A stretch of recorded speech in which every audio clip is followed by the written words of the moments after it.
తేజ ఆ, ఏం చేస్తున్నావే? ఏం లేదు, నీకు డబ్బులు కట్టేసిన సపరేట్గా తీసుకొని వెళ్ళిపో.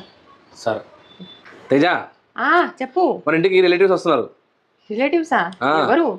మా దూరం చుట్టాలు వస్తున్నారు. ఆ, ఆయన వంట చేయు. ఏంది ఇప్పుడేనా? ఇప్పుడే వస్తున్నారు. అదేంది హరీష్, మనం ఏమన్నా ఫోన్లు లేని కాలంలో ఉన్నామా? ఆ మాత్రము చెప్పరా ముందుకు ముందే? నాకు సడన్ గా ఆల్రెడీ వెళ్ళి ఉంటాము అప్పుడు ఏం చేస్తుండే వాళ్ళు?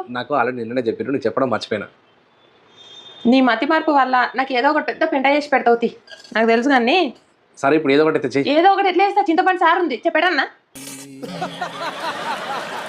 అది వద్దులే కానీ కరెక్ట్ గా రెడీగా అంటే అన్నం పెడతా, పెరుగు ఉంది, ఉప్పు ఉంది, పచ్చళ్ళు ఉన్నాయి, ఇంకా ఏమన్నా తీసుకురాపో, వాళ్ళు తింటారు కదా నాన్ వెజ్. తీసుకొస్తాలే.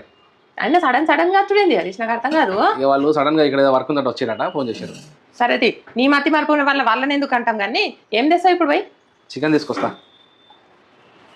సరే తీసుకురా, అయినా వస్తే వచ్చిండ్లు